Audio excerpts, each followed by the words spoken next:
A história do átomo que a gente vai contar neste momento diz da seguinte forma: os modelos atômicos tentam explicar como a matéria é construída e organizada para que possamos entender melhor como ocorrem os fenômenos da natureza. Quando falamos de átomo, logo nos vem à mente os diferentes modelos atômicos propostos ao longo da história da ciência. Os filósofos gregos, primeiramente, propuseram a ideia de que a matéria, e você deve saber que matéria é tudo aquilo que tem massa e ocupa espaço e lugar, tá? Então, o que acontece? Repare nessa imagem que a matéria está representada por essas três figuras. Nós temos rochas, nós temos um líquido, né, uma água, e nós temos uma imagem no lado direito, né, uma imagem de uma praia. Então, não importa o tamanho, tá? Pode ser algo grande ou algo pequeno. Se ocupou espaço e tiver massa, é uma matéria. Então, as rochas que estão nessa imagem é uma matéria, uma gota d'água é uma matéria, né? Um grão de areia é uma matéria, uma bactéria também é uma matéria, assim como você, o seu smartphone, a caneta que você utiliza para fazer as atividades, tudo que você está vendo ou não, se estiver ocupando o espaço e tiver massa, essa palavra massa é vulgarmente conhecido como peso, tá? Algo que tiver que você possa medir. Então, tudo que tiver massa e ocupar espaço, a gente chama de matéria, tá bom? Então, o que acontece? Toda matéria, de acordo com os filósofos gregos antigos, tá? Eram formados de partículas bem pequenas e que essas partículas eram indivisíveis. Então, a palavra átomo, no grego antigo, significa não divisível, ou seja, indivisível. Essa palavra átomo, turma, vocês devem ficar atento que quem deu esse nome átomo foram os filósofos gregos lá de antigamente, tá? Então, os filósofos gregos antigos, eles propuseram que a matéria, né, tudo aquilo que ocupa espaço em um lugar, eram feitos de átomos, ou seja, partículas, menores partículas que eram indivisíveis. A palavra átomo significa não divisível, bom? Aí o que acontece? Embora tenha ficado por muito tempo no esquecimento, a ideia de átomo, ou melhor, a ideia da existência de uma partícula que fosse indivisível, reapareceu nos estudos realizados sobre as reações químicas no século XIX. Então, com a finalidade de explicar com alguns fatos experimentais observados nas reações químicas, no ano de 1808, o cientista John Dalton introduziu a ideia de que todo e qualquer tipo de matéria seria formado por partículas indivisíveis denominadas de átomos, tá? Então John Dalton vai pegar aquelas teorias dos gregos antigos, tá? Dos filósofos gregos antigos sobre essa menor partícula de uma matéria, conhecido como átomo, e ele vai reforçar essa ideia. Então, John Dalton, já recentemente, ou seja, no ano de 1808, ele vai esquematizar, ou seja, vai desenhar como seria o formato de um átomo, tá? Repara aqui nesta imagem que nós temos uma esfera de cor marrom, tá? Então, o John Dalton ele vai esquematizar. Esquematizar é desenhar. Ele vai fazer em uma forma de um esquema como seria o átomo. Então, de acordo com John Dalton, a matéria seria formada por partículas indivisíveis denominadas de átomos. E esses átomos seriam esferas indivisíveis. Então, essa bolinha que vocês estão vendo nesta imagem de cor marrom é uma esfera indivisível, ou seja, é um átomo. Tá? Então, de acordo também com John Dalton, o que vai dar a diferença de um átomo para outro seria, né, a quantidade de átomos de cada matéria, ou seria o tamanho do átomo e etc. Mas só que todos os átomos seriam essa única esfera indivisível, ou seja, não tinha nada menor do que um átomo. Então, o átomo era a menor unidade de tudo, é a menor partícula de tudo. Menor do que isso não existia, de acordo com John Dalton, tá bom?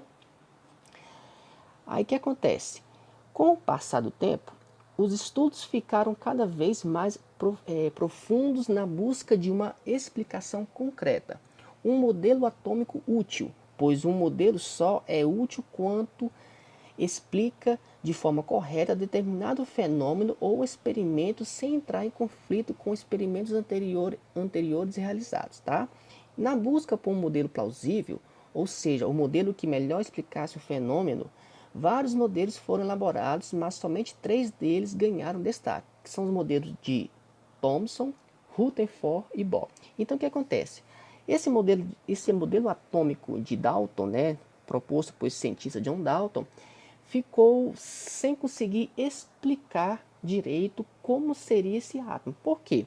Porque depois, com o passar do tempo, né, depois do ano de 1808, começa a surgir a eletricidade e demais tecnologias que não conseguia explicar de acordo com a teoria de Dalton.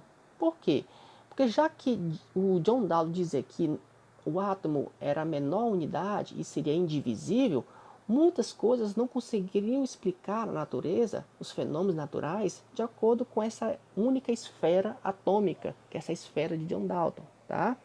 Então perceberam que, por exemplo, que com a eletricidade não seria bem assim. A corrente elétrica que a gente utiliza hoje em dia, né, nos nossos aparelhos, você não consegue explicar a eletricidade de acordo com a teoria de John Dalton, de acordo com essa única esfera. Por quê? Porque nós temos cargas elétricas. Então a carga elétrica de uma eletricidade não tem cabimento você utilizar com essa esfera de John Dalton, tá bom? Então, tinha que ter mais teorias para explicar melhor como seria o formato de um átomo, ou o modelo de um átomo, né? Esse esquema, esse desenho do átomo, tá? Então a gente começa, depois de John Dalton, vem esse modelo atômico de Thomson, tá?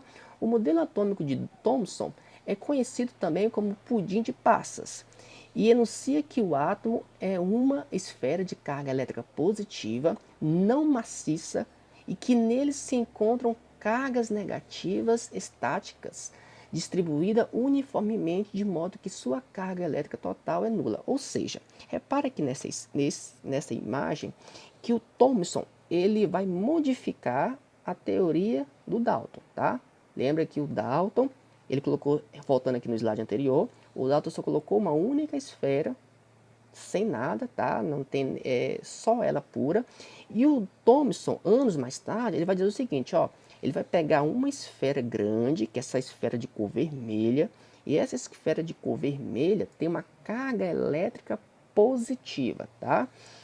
Que essa única esfera grande, essa bola grande vermelha, tem várias bolas grudadas nela, que são essas esferas menores de cor azul, tá? Então nós temos uma esfera, uma bola grande vermelha e várias bolas pequenas grudadas nela, que são essas esferas de cor azul, tá? Essas esferas de cor azul, de acordo com essa imagem aqui, elas têm carga elétrica negativa, tá bom? Repara o sinal, ó. Nós temos na esfera vermelha o sinal de mais, tá? E na esfera azul nós temos o sinal de menos, mostrando que na esfera azul temos o sinal de menos, ou seja, carga elétrica negativa.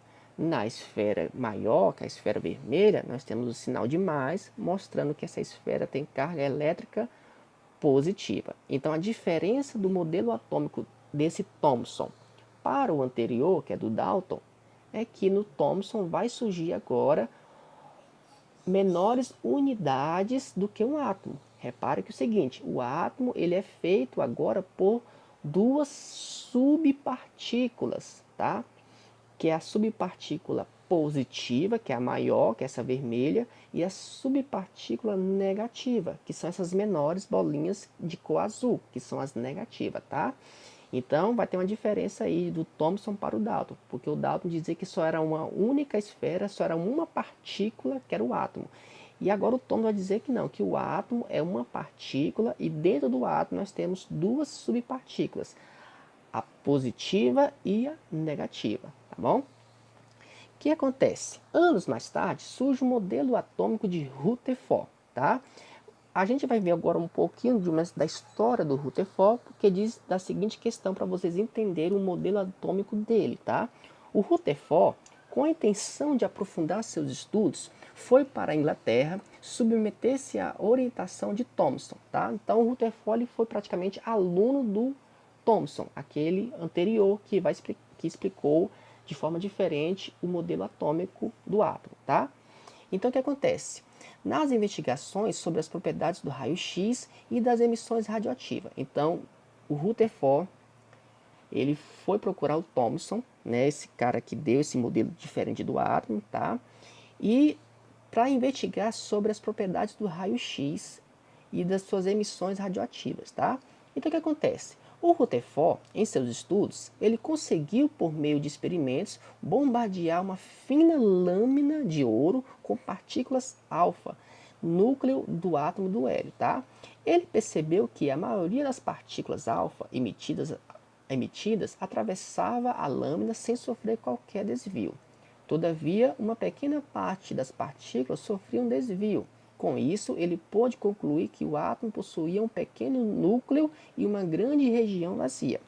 Então, concluindo, qual foi a descoberta do Rutherford por esse experimento? O que ele fez aqui? Ó? Repare nessa imagem, deixa eu pegar aqui o lápis aqui, tá? Repare nessa imagem que o Rutherford ele fez um experimento com raio-x. Nesse experimento com raio-x, ele colocou aqui, ó, uma lâmina de ouro. Vou riscar neste momento aqui a lâmina de ouro, ó. Bem fino, mais fino que uma folha de papel, tá? E nessa lâmina de ouro, ele bombardeou raio-x, aqueles raio-x que é utilizado também em hospitais, tá? Nessa fina lâmina de ouro, ele bombardeou raio-x e ele percebeu o seguinte, ó, que os raios-x, muitos deles ultrapassavam a lâmina de ouro, tá? Diretamente, ó, saiu o raio-x da máquina, atravessava a folha de ouro e ia diretamente para esse filme fotográfico, tá? Aquele filme fotográfico antigamente para revelar as fotos. Mas só que muitos, quando batia na lâmina de ouro, eles desviavam, tá? Repara aqui, que desviou para a direita, outros para baixo, um até voltava novamente para a máquina. Qual foi a conclusão do Rutherford? Ele percebeu o seguinte, ó, se essa lâmina de ouro, esta folha de ouro, né, mais fina do que a folha de papel, é uma matéria, tá? Que essa folha de ouro é uma matéria, e essa matéria é feita de átomo, então átomos de ouro estão compostos nessa folha, nessa lâmina. Ele concluiu o seguinte, bom, já que essa lâmina de ouro é feita por átomos, por que o raio-x, muitos deles, desviaram ao bater nessa folha? Ele concluiu que muitos ultrapassavam diretamente, tá, em linha reta, e alguns deles desviavam. A conclusão foi o seguinte, que o átomo não seria uma única esfera maciça ou aquela esfera grande que tinha várias pequenas esferas grudadas nela, de acordo com Thomson. E sim que o átomo ele tinha duas subpartículas, que uma partícula ficava no núcleo e a outra ficava ao redor dele, ao redor desse núcleo, tá? Em espaço vazio, como se fosse o sistema solar. Aqui nessa imagem tem a explicação, tá? Então, de acordo com Rutherford, o átomo seria agora da seguinte questão, ó. Vou pegar novamente a caneta aqui. De acordo com Rutherford, o átomo seria, pelo esquema de Rutherford, desse formato. Ou seja, tinha uma esfera maior, que é essa positiva aqui, que ficava no núcleo, e outra esfera, ou seja, outra subpartícula que ficava ao redor, tá? Essa bem aqui que eu estou riscando, ó. Então ficava várias esferinhas menores ao redor dessa esfera maior, girando em torno dele, tá? Então ele utilizou o esquema do nosso sistema solar, que nós temos o Sol e a Terra que gira em torno do Sol. Da mesma forma, ele usou esse esquema do Sol e a Terra girando em torno dele para explicar o átomo. De acordo com o Rutherford, o átomo seria da seguinte questão.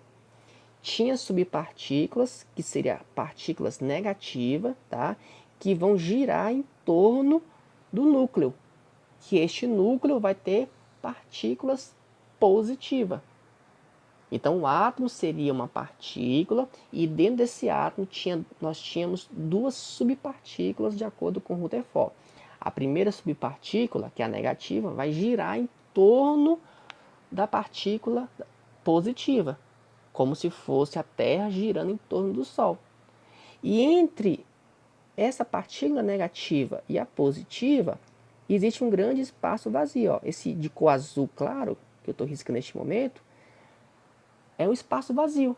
É por isso que no raio-x, o raio-x, a maioria deles ultrapassava a lâmina de ouro, é porque ela passava diretamente por esse espaço vazio aqui, ó, tá? Quando algum raio-x desviava da folha de ouro ao bater nela, é porque o raio-x estava batendo aonde? No núcleo do átomo ou na subpartícula negativa, que mais tarde é denominado de elétron, tá?